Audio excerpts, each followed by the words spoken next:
Imagine standing on a remote island in the middle of the Pacific Ocean. The wind whips across the grasslands, and in the distance, a colossal stone figure sways side to side, slowly, eerily, making its way toward you. No wheels, no animals, no machines, just stone, walking. Centuries ago, the people of Rapa Nui built nearly 900 of these giant statues, the Moai, each towering up to 33 feet tall and weighing as much as 80 tons. They were carved far from the coast, yet somehow they were moved across miles of rugged terrain and placed perfectly on stone platforms. How did they do it? Historians puzzled over this for decades, and then, a radical experiment revealed something astonishing. Maybe, just maybe, the statues really did walk. Today, we uncover how one of history's most enduring mysteries might finally have an answer. Easter Island, or Rapa Nui as the locals call it, sits alone in the vast expanse of the Pacific Ocean, over 2,000 miles from the nearest continent. It's one of the most remote, inhabited places on Earth. Imagine an emerald green triangle of land, just 15 miles long, surrounded by endless blue water in every direction. Isolation isn't just part of the island's geography, it shaped its entire history. The people of Rapa Nui developed a culture unlike any other, rich with rituals, oral traditions, and a deep spiritual connection to their ancestors. At the heart of that culture stood the Moai, the towering stone guardians that made this island famous. Each Moai is a marvel of ancient craftsmanship. Some stand as high as a 3-story building, their elongated faces carved with sharp brows, prominent noses, and tightly compressed lips. Many weigh between 10 and 30 tons, but the largest ever erected reached an estimated 80 tons. They were carved from volcanic tuff, a soft stone found in the island's Rano Raraku quarry, then painstakingly finished to perfection. The Moai weren't just art, they were sacred. Each one represented a deified ancestor, believed to watch over the living and protect their clan. They stood on massive stone platforms called ahu, usually facing inland toward the villages, as if keeping a constant vigil over the people. Now picture Rapa Nui at its peak. Rows of these monumental figures lining the coastline, their shadows stretching across the grasslands in the evening sun. Smoke rises from distant hearths, waves crash against black volcanic cliffs, and the air hums with the chants of ceremonies. In this golden age, the Moai weren't static monuments. They were the lifeblood of the island's spiritual identity. And yet, as awe-inspiring as they were, an even greater mystery lingered. How did these colossal statues travel from the quarry to their resting places? The answer would puzzle historians for centuries. When European explorers first arrived on Rapa Nui in 1722, they were stunned. Towering stone figures dotted the coastline, silent and unmoving, yet somehow radiating an almost human presence. Many stood proudly on their ahu, while others lay toppled, half buried in the earth. No one could ignore the same question. How did these people move such colossal statues? The mystery deepened when explorers discovered the quarry at Rano Raraku. Here, dozens of Moai still lay unfinished, some partially carved from the rock, others abandoned mid-transport. The quarry sits inland, miles away from many of the platforms along the shore. Moving a single Moai from here to the coast would have been a monumental task even with modern machinery. Yet the Rapa Nui had no wheels, no carts, no pulleys, no metal tools, and no beasts of burden. All they had were human hands, stone tools, ropes, and their ingenuity. Over the centuries, theories piled up. Some scholars suggested wooden sleds dragged over log rollers. Others believed earthen ramps or greased tracks might have been used. More imaginative claims pointed to supernatural forces, or even extraterrestrials. But none of these explanations fully matched the islanders' own oral traditions. The people of Rapa Nui had always insisted that their ancestors didn't drag the Moai at all. They said the statues walked, a statement long dismissed as a poetic metaphor. It wasn't until modern archaeologists decided to take that claim literally that history began to shift. For decades, the most widely accepted idea was the log rolling theory. According to this, the Rapa Nui cut down palm trees to create rollers, then hauled the statues across the island. On paper, it made sense. Heavy objects can be moved this way, but it came with a major flaw. Archaeological evidence showed that widespread deforestation occurred on the island, and if logs were used in large numbers, it might explain why the trees disappeared. However, critics pointed out that the sheer weight of the Moai would crush most rollers quickly, requiring an almost endless supply of timber, something an isolated island couldn't sustain for long. Another possibility was the sled and ramp theory. In this version, Moai were placed on wooden sledges and dragged over prepared paths or up earthen ramps to reach their platforms. While this method could work for smaller statues, tests with replicas showed it required enormous manpower, high friction, and intense effort over uneven terrain. It also didn't explain why many statues were found standing upright along ancient roads, as if they had been moved vertically rather than lying flat. Then there was the most colorful theory of all, aliens.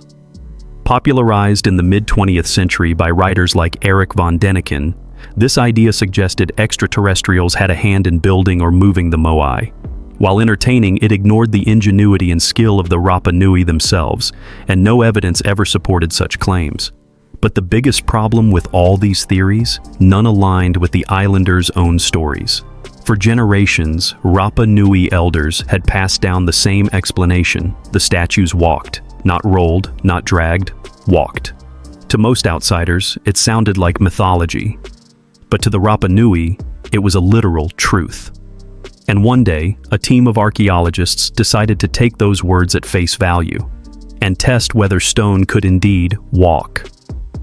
In 2011, archaeologists Terry Hunt and Carl Lipo decided to revisit the Rapa Nui oral tradition, not as a metaphor, but as a testable hypothesis. If the islanders claimed the statues walked, what if they really did? To find out, Hunt and Lipo commissioned a 10-foot-tall replica Moai made of concrete, weighing about 5 tons. It was far smaller than the largest statues on the island, but big enough to be a serious challenge. Then, on a dusty road in Hawaii, they assembled their experiment. The technique was deceptively simple. 3 teams of people held ropes, one team on the left, one on the right, and one behind. Instead of dragging the statue flat on its back, the side teams pulled alternately, left, right, causing the Moai to rock slightly from side to side. With each controlled rock, the front edge of its base pivoted forward and the statue literally stepped ahead. The team at the back kept it stable, preventing it from tipping over. Almost immediately, they noticed something remarkable. The Moai's forward-leaning body and D-shaped base weren't design quirks. They were functional. The forward tilt shifted the center of gravity just enough to make walking easier. The curved edges at the bottom acted like the rounded sole of a shoe, letting the statue roll from one corner to the other. In just a short time, their team was able to move the replica several hundred meters with surprising efficiency. There was no need for massive ramps, endless logs, or hundreds of workers. All it took was coordination, ropes, and a rhythmic rocking motion. When Hunt and Lipo compared their findings with evidence from the island, the match was uncanny. Ancient roads on Rapa Nui were gently curved, the same kind of paths a walking statue would naturally take. Many unfinished Moai found along these roads showed wear patterns on their bases that perfectly fit the rocking and pivoting motion. For the first time, the idea that the Moai truly walked was not just legend, it was a plausible, tested reality. And the more archaeologists looked, the more signs they found that this method might have been the Rapa Nui's original solution all along. Long before archaeologists ran their experiments, the Rapa Nui people had their own explanation. The Moai walked because they were filled with mana, a sacred spiritual power granted by chiefs and master carvers. Through ritual chants and ceremonies, the statues were said to rise and stride to their places along the coast. For the Rapa Nui, this wasn't fantasy, it was cultural memory. When Hunt and Lipo's team compared their rope walking results with what remained on the island, the parallels were striking. Many Moai found along ancient pathways showed distinct wear marks on the bottom edges of their bases, exactly where the stone would grind against the earth during a rocking walk. These marks were absent on statues that never left the quarry, suggesting they came from movement, not carving. The island's prehistoric roads added another clue.